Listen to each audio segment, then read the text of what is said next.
बिस्मिल्लाहिर्रहमानिर्रहीम। कराची में गुल प्लाजा में सारी रात आग लगी, वहाँ 6 से 7 लोग जो है शहीद हो गए और दर्जन से जायद लोग इस वक्त जो है लापता हैं। उनका मालूम नहीं कि कहाँ है, उनकी फैमिली से राब्ता नहीं हो पा रहा। कराची का एक तिजारती मरकज था, वो बिल्डिंग राख राख हो गई। बड़ा ही एक अफसोसनाक वाकया हुआ। लेकिन सवाल ये बनता कि इससे 1 साल पहले आरजे मॉल, जो शॉपिंग मॉल है कराची में, वहां आग लगती और वहां भी दर्जन से ज्यादा लोग जख्मी होते और फिर सिंध हाई कोर्ट इसका नोटिस लेता, जिसके जवाब में केएमसी का फायर ब्रिगेड डिपार्टमेंट उस सिंध हाई कोर्ट में रिपोर्ट जमा कराता और वो बताता कि कराची की जो 3-4 सड़कों का वो जो है वो ऑडिट करता और 3-4 सड़कें जिसमें शारा कायदीन थी, आई चुंदरीगर थी और 1-2 और अहम सड़कें थी, जिस पर वो 265 बिल्डिंग्स बताता कि वहां पर फायर सेफ्टी सिस्टम का कोई बंदोबस्त, कोई निजाम नहीं है। यानी वहां पर ना कोई इमरजेंसी एग्जिट्स हैं, ना वहां पर फायर एक्सटिंग्विशर है, ना स्मोक डिटेक्टर्स हैं, ना वहां पर फायर अलार्म सिस्टम है, वगैरह वगैरह। ये रिपोर्ट जमा कराई गई लेकिन कुछ भी नहीं किया गया। और सिंध बिल्डिंग कंट्रोल अथॉरिटी जो बिल्डिंग प्लान्स के अप्रूवल देती, सबसे करप्ट तरीन इदारा है वो कराची का। यानी 2020 में उसकी एक सिंध लोकल गवर्नमेंट बोर्ड बनता और वो एक रिपोर्ट जारी करता जिसमें वो कहता कि 100 अरब से ऊपर की करप्शन हुई है एसबीसीए के बाइस, जिसमें 250 से ज्यादा एसबीसीए के मुलाजमीन मुलविस हैं। ये इदारा पैसों के एवज आपको कहीं भी किसी भी तरह की बिल्डिंग अप्रूव करके दे सकता है। मीडिया की रिपोर्ट के मुताबिक 60,000 गैर कानूनी बिल्डिंग्स यहाँ पर इनकी वजह से तामीर हुई हैं, लेकिन इनके खिलाफ कोई एक्शन ही नहीं होता, क्योंकि नीचे से लेके ऊपर तक मिनिस्टरों तक पैसा जाता और अरबों रुपए की रोलिंग होती माना की। आपको हैरानी होगी कि केएमसी का फायर ब्रिगेड डिपार्टमेंट का जो बजट है वो कोई 1.4 अरब रुपए का बजट है। ये कहाँ जा रहा है पैसा? यानी इस शहर में अगर एक वक्त में 2 जगह आग लग जाए तो सोचें कि अगर गुल सेंटर जैसा वाकया कराची में कहीं और रोनमा हो जाए तो फिर क्या करेगी हमारे ये इदारे? इनकी तो कैपेसिटी नहीं है।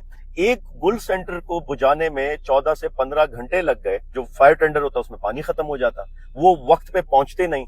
दुनिया के स्टैंडर्ड्स के मुताबिक 5 से 7 मिनट में आपको रिस्पॉन्सिव होना होता आग बुझाने के लिए। इस शहर में, यानी जो 3 करोड़ की आबादी का शहर है, वहां सिर्फ 28 फायर स्टेशन मौजूद हैं। आप अंदाजा लगाएं कि 28 फायर स्टेशन पे 3 करोड़ की आबादी चल रही है। रिपोर्ट के मुताबिक, जो इंटरनेशनल स्टैंडर्ड्स हैं उसके मुताबिक, यहाँ 200 फायर स्टेशन होने चाहिए थे।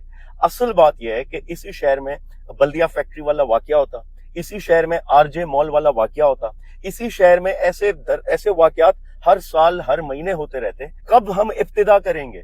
कब हम सीखेंगे गलतियों से?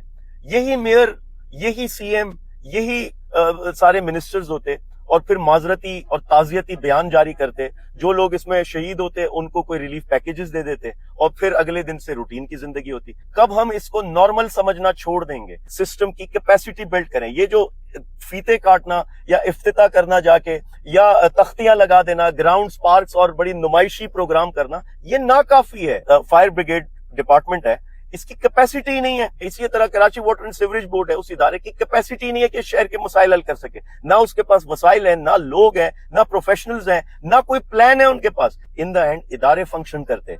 ये मेयर हो, वो मेयर हो, वो टाउन नाजिम, फला यूसी नाजिम, ये सब चले जाएंगे, ये इदारे यही मौजूद रहेंगे और इदारों का एक आम शहरी से रोजमर्रा का ताल्लुक है, कनेक्शन है, उसने डिलीवर करना उस इदारे ने। तो इन इदारों में जो करप्शन है उसको खत्म की जाए। सिंध हुकूमत के लिए ऑडिटर जनरल की रिपोर्ट है, 863 अरब की इर्रेगुलरिटीज हैं 2023-24 में।